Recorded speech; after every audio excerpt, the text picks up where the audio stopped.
தனியாக ஷெட்யூல் போட்டு படிக்கணும்னு சொல்கிறாங்க. ஆனால் அந்த ஷெட்யூல் எப்படி போடுறதுன்னு தெரில சார். அதுக்கப்புறம் ரீகால் பண்ணிகிட்டே இருக்கணும்னு சொல்கிறாங்க.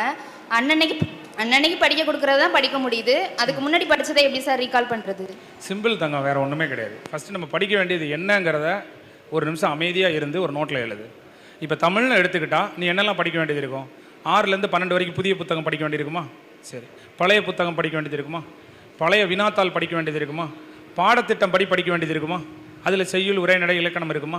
இது போக மார்க்கெட்டில் யாராவது ஒரு சில முக்கியமான புத்தகத்தை படிங்கன்னு வேணால் சொல்லலாம். இவ்வளோதான் அதிகபட்சம். மேக்ஸுன்னு எடுத்துக்கிட்டேன்னா சாப்டர் வைஸாக ஏதாவது ஒரு புக்கு, இல்லைனா 1-2 புக்கு, அதாவது சிலபஸ் வைஸாக நமக்கு சொல்லித்தரதுக்கு ஏதாவது 1-2 புக்கு. ஸ்டாஃப் கிளாஸ் அட்டன் பண்ணுறோம், அந்த சம் அதில் போட்டு பார்க்குறோம். அதுக்கடுத்து ப்ரீவியஸ் இயர் கொஸ்டின், அதுக்கடுத்து ஸ்கூல் புக்கு. இவ்வளோ தான் மேக்ஸில். அதேமாதிரி அரசியலமைப்புன்னு எடுத்துக்கிட்டேன்னா நம்ம சிலபஸ் வைஸாக படிக்க போகிறோமா புக் வைஸாக படிக்க போகிறோமான்னு முதல்ல முடிவு பண்ணணும்.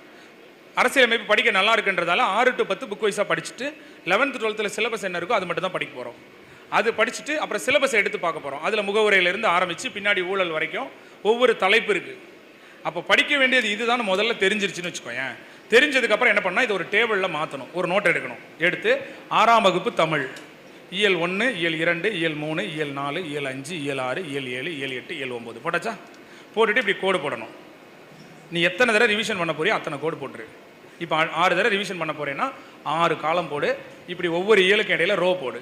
போட்டுட்டியா? போட்டுட்டு நீ என்னைக்கு தடவை படிக்கிறியோ அந்த தேதியை எழுதி எவ்வளோ நேரம் படிச்சேன்னு எழுதி வச்சுட்டு, அவ்வளோதான். எப்போவுமே ஒரு பாடத்தை 3 தடவை படித்தாதான் நம்ம அதை படித்து முடிக்க முடியும்.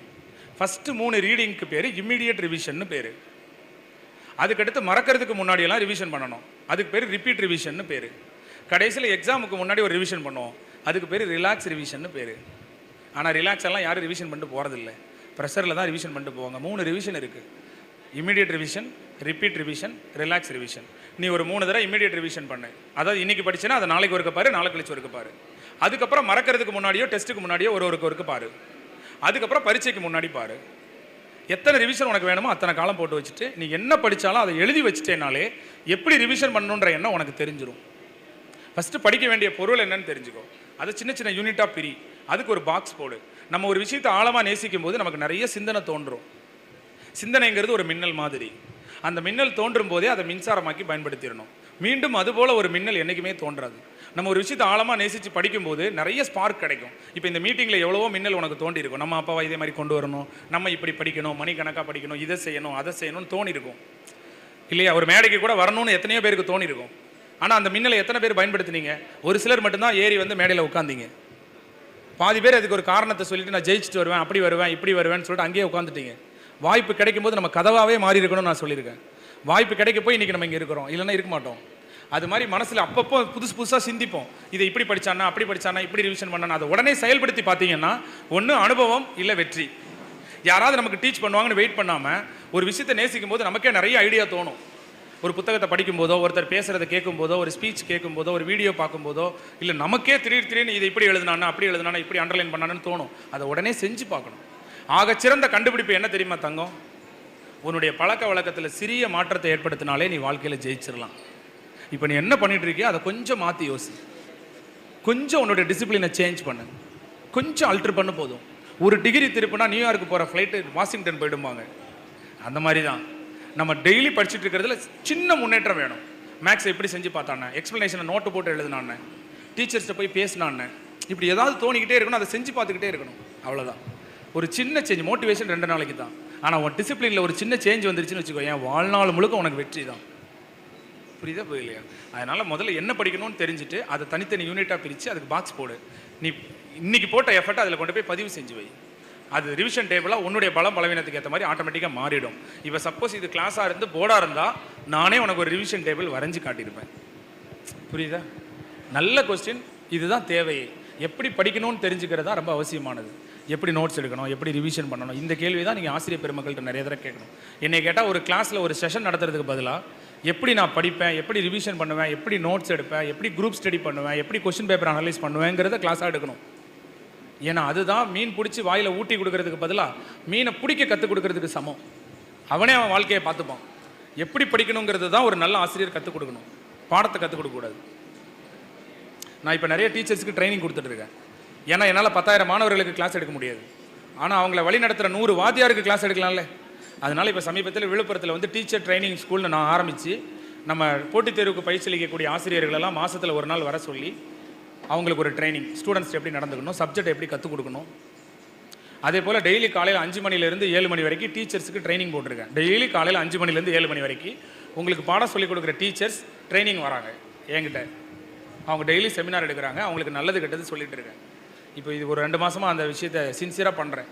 ஏன்னா எனக்கு நல்லா தெரிஞ்சு போச்சு, டீச்சர்ஸ் ஒரு டீச்சரை சரி பண்ணால் 100 ஸ்டூடெண்ட்டை சரி பண்ணிக்கலாம், 100 டீச்சரை சரி பண்ணால் 10,000 ஸ்டூடெண்ட்டை வழிகாட்டலாம். நான் எல்லாரையும் சிந்திக்க வைங்க, அப்படிப்பட்ட கல்வியை கற்றுக் கொடுங்கன்னு தான் சொல்கிறேன். நிச்சயமாக விரைவிலே உங்களுக்கு அது வந்து சேரும்.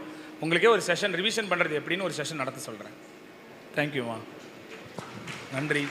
வேற? Hi sir. ஹாய்மா. நவீன் என் பேர், புதுக்கோட்டை. கவின். நவீன். நவீன். சார் உங்களுக்கு பார்த்தாலே திருக்குறள் தான் ஞாபகத்துக்கு வருது.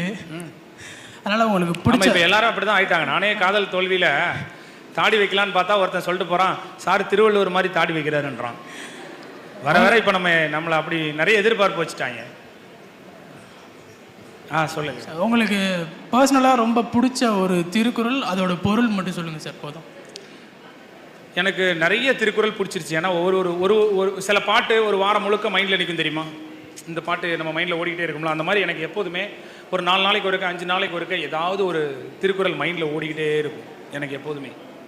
அதனால் இந்த குறள் பெருசு, இந்த குறள் இதுன்னு என்னால் பாகுபடுத்தி சொல்ல முடியல. எல்லாமே அது வந்து எனக்கு எப்படி சொல்கிறது, எந்த ஸ்டூடெண்ட்டை பிடிக்குன்னு சொல்கிற மாதிரி தான் எந்த திருக்குறளை பிடிக்குன்ற மாதிரி இருக்குது. எனக்கு அவ்வளோ ஸ்டூடெண்ட்டை பிடிக்கும்.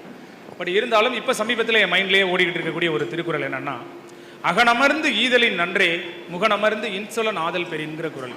அதாவது நீ ஒருத்தருடைய நிலை அறிந்து ஒரு பொருளை கொடுத்தாதான் தர்மம்னு இல்லை.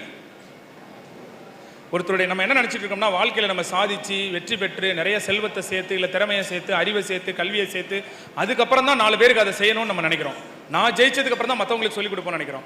நான் சம்பாதிச்சதுக்கு அப்புறம் தான் மற்றவங்களுக்கு உதவி செய்யணும்னு நினைக்கிறோம். இது தவறு. வள்ளுவர் சொல்றாரு, உன்னால் ஒருத்தருடைய நிலை அறிந்து ஒரு பொருளை கொடுக்காட்டாலும் பரவாயில்ல, அவன் மனசறிஞ்சு 4 நல்ல வார்த்தை பேசுன்னு சொல்றாரு. உங்களால் முடியும், நீங்கள் ஜெயிப்பீங்க, நீங்கள் வெற்றி பெறுவீங்க. இது மனசார ஒரு பொருளை கொடுக்கறத விட முகமலர்ந்து நல்ல வார்த்தை பேசுவது மேலானதுன்னு சொல்றாரு.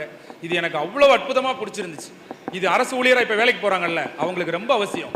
அவங்க போகிற இடத்துல அவங்கள்ட்ட உதவி கேட்டு வரவங்கள்ட்ட நம்மளால் உதவியை செய்ய முடியுதோ முடியலையோ, ஆனால் மனசார கவலைப்படாதீங்க, உங்கள் கஷ்டம் தீர்ந்துடும், நீங்கள் நிச்சயமாக இதை சரி பண்ணிடலான்னு அதுக்கான ஆலோசனைகளை சொல்லியோ இல்லை ஆறுதல் படுத்தியோ அனுப்புனாலே ஒரு மிகச்சிறந்த மனிதராக இந்த உலகத்தில் மதிக்கப்படுவோம்.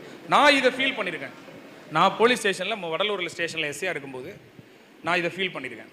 இந்த வார்த்தைகள் ஒருத்தங்க மனசை வந்து சந்தோஷப்படுத்துமா அப்படின்னா ஆம்.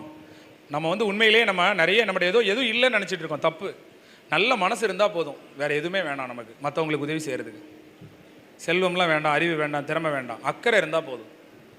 நான் ஒரு நாள் ஸ்டேஷனில் இருக்கும்போது ஒரு அம்மா வந்து வராங்க இந்த ஸ்டேஷனுக்கு, போலீஸ் ஸ்டேஷனுக்கு. நான் உள்ளேருந்து பார்க்குறேன், என்னோடய ரூமில் இருந்து அவங்க இப்படி வராங்க, ஒரு போலீஸ்கார்ட்ட ஏதோ பேசுகிறாங்க, திருப்பி அவங்க முகம் வாடுது, அப்படியே திரும்பி நிற்கிறாங்க, ஃபீல் பண்ணிகிட்டு இருக்காங்க. உடனே நான் பெல் அடித்து கேட்டேன், அந்த அம்மா வர சொல்லுங்கள் அப்படின்னு. உடனே என்னம்மா ஏன் ஃபீல் பண்ணிட்டு நிற்கிறீங்க, என்னென்ன? ஏன் என் கணவர் வந்து இறந்துட்டார், அதுக்கு எஃப்ஐஆர் காப்பி கொடுத்தோம்னா ஒரு 10,000 ரூபா பணம் தராங்க தாலுகா ஆஃபீஸில், அந்த எஃப்ஐஆர் காப்பி வேணுங்கிறதுக்காக நான் கேட்டு வாங்க வந்தேன்.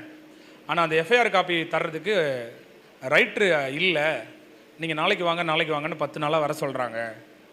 நான் இன்றைக்கும் வந்தேன், ரைட்ரு இல்லைன்னு சொல்கிறாங்க, என்ன பண்ணேன்னு தெரியல ஐயா அப்படின்னு. உடனே அப்படியா, இப்போ இது வந்து போலீஸ் டிபார்ட்மெண்ட்டுக்கு வேறு கெட்ட பேர் இல்லையா. நான் முதல்ல ஐயோ ரைட்ரு அவங்க பொண்ணுக்கு கல்யாணம்னு லீவில் இருக்கார், அதனால் அவர் வரலை, அது அவங்க உங்கள்கிட்ட சொல்லாமல் அவங்க நாளைக்கு வருவாங்கன்னு சொல்கிறாங்க. அவங்க வரதுக்கு இன்னும் 4 நாள் ஆகும். நான் ஒன்றும் பிரச்சனை இல்லை, உங்களுக்கு என்ன வேணும், இந்த சர்டிஃபிகேட் தானே வேணும், நான் ஏற்பாடு பண்ணுறேன், கவலைப்படாதீங்க அப்படின்னு சொல்லிட்டு ஒருத்தட்ட ஒரு கஷ்டம்னா அவங்ககிட்ட நிச்சயமாக ஆறுதல் கேட்கணும். என்னாச்சு உங்கள் கணவருக்கு, ஆக்சிடென்ட் ஆயிடுச்சுங்கய்யா அப்படின்னு. அப்படியா, சரி எந்த இடத்துல நடந்தது, அப்படியா, எத்தனை பசங்க இருக்காங்க, 2 பசங்க இருக்காங்க, நான் கஷ்டப்படுறேன் பிள்ளைங்களை வச்சுக்கிட்டு. எங்கே நிற்காங்கன்னா அவங்களும் நிற்கிறாங்க வெளியில், அவங்க ஆயா கூட, அதாவது பாட்டி கூட, ஆச்சி கூட.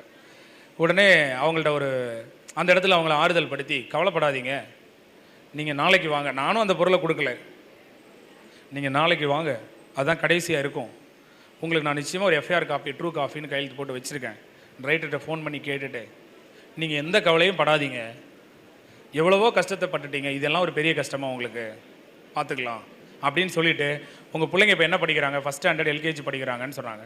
அந்த 2 பசங்களும் ஒரு +2 வரைக்கும் படிக்க வைங்க. +2 முடிச்சதுக்கப்புறம் நீங்கள் ஏன்ட கொண்டு வந்து விட்டுருங்க. அவனை ஒரு கல்லூரி படிக்க வச்சு அவனை வந்து ஒரு பெரிய ஆஃபீஸில் ஒரு ஆஃபீஸர் ஆக்க வேண்டியது என்னுடைய பொறுப்பு. நீங்கள் கவலையே படாதீங்க. இந்தாங்க என் ஃபோன் நம்பரை, நாங்கள் இருந்த பேப்பரை எடுத்து எழுதி, என்னுடைய ஃபோன் நம்பரை எழுதி அந்த பேப்பரை அவங்க கையில் கொடுத்து, அந்த பையன் படிக்கிறது 5 வயசு 3 வயசு பசங்க. அவன் +2 முடிக்கணும் எத்தனை 12 வருஷம் ஆகும். 12 வருஷம் கழிச்சு என் நிலைமை என்னன்னு தெரியாது. நானே மாதம் இந்த 1ஆம் தேதி சம்பளம் போட்டால் தான் நான் வந்து என்ன செய்ய முடியும், என் குடும்பத்துக்கு அனுப்ப முடியும், நான் வந்து சாப்பிட முடியும். அந்த நிலைமையில் வேலை பார்த்துட்டு இருக்கேன் நானே. ஆனால் அந்த வார்த்தையை நான் சொல்லி என் ஃபோன் நம்பரை எழுதி கொடுத்து நான் நம்புகிறேன் ஆழமாக. இறைவன் நிச்சயமாக இந்த குழந்தைங்களை வழிநடத்துறதுக்காக என்னோட உயிரோடு வச்சுருப்பான், நல்ல செழிப்போடு வச்சுருப்பான், நான் ஆழமாக நம்புகிறேன். எழுதி கொடுத்து, இந்தாங்கம்மா நீங்கள் நிச்சயமாக +2 முடிச்சுட்டு உங்கள் பிள்ளைங்களை கூட்டிகிட்டு வாங்க, இந்த நம்பரை நான் மாற்ற மாட்டேன், என்கிட்ட தான் இருக்கும், நீங்கள் எப்போ வேணாலும் வாங்கம்மான்னு சொல்லி அந்த நம்பரையும் கொடுத்துட்டு, ஏன்னா நாளைக்கு நிச்சயமாக நீங்கள் அலையிறது கடைசியாக இருக்கும், நான் தந்துடுறேம்மான்னு சொல்லிட்டேன். சொல்லிவிட்டு அதை கொடுத்துட்டு நான் பாட்டுக்கு நான் என்னுடைய ஆஃபீஸில் உட்காந்துருக்கேன். அவங்க வெளியில் போகிறாங்க. நான் ஜன்னல் வழியாக பார்க்குறேன் அவங்க போகிறத. அவங்க நேராக போனாங்க. போலீஸ் ஸ்டேஷன் வாசலில் ஒரு பிள்ளையார் கோயில் உண்டு. அந்த பிள்ளையார் கோயில்கிட்ட தான் 2 பிள்ளையும் வச்சுக்கிட்டு அந்த பிள்ளையாரை சாமி கும்பிடுறாங்க. கும்பிடும்போது நான் எழுதி கொடுத்த பார்த்தீங்களா ஃபோன் நம்பர், ஒரு பேப்பர், அந்த பேப்பரை அந்த சாமி கிட்ட காட்டி கண்ணில் கண்ணீரோடு அந்த பேப்பரை வச்சு சாமி கும்பிடுறாங்க. இதை என் கண்ணால் பார்க்குறேன். நான் என்ன செஞ்சுட்டு ஏதாவது உதவி செஞ்சேனா? நான் எந்த உதவியும் செய்யலை. எந்த உதவி ஏங்க இந்த உலகத்தில் நீங்கள் நினைக்கிற மாதிரி இல்லைங்க. யாருமே வந்து தன்மானம் உடையவங்க தமிழன்லாம். யார்கிட்டையும் போய் உதவியெல்லாம் டக்குன்னு கேட்டலாம் நிற்க மாட்டாங்க, சுயமரியாதை இல்லாமல். ஆனாலும் கேட்டு வராங்க அப்படின்னா அவங்களுக்கு உதவி செய்கிறத விட நமக்கு முக்கியமான வேலை ஒன்றும் இல்லை. அது 4 நல்ல வார்த்தையாவது சொல்லலாம்ல. இந்த திருக்குறள் எனக்கு பிடித்த திருக்குறளாக இருந்தது. அகனமர்ந்து ஈதலின் நன்றே, முகனமர்ந்து இன்சொல நாதல் பெறின்.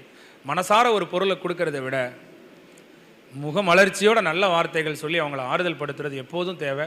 எப்போதும் பாசிட்டிவாக மற்றவங்களுக்கு ஆறுதல் படுத்துகிறவங்களாம் நீங்கள் இருங்க. உங்கள்கிட்ட அது எப்போதுமே இருக்கும். அதுக்கு காசு பணம்லாம் தேவையில்லை.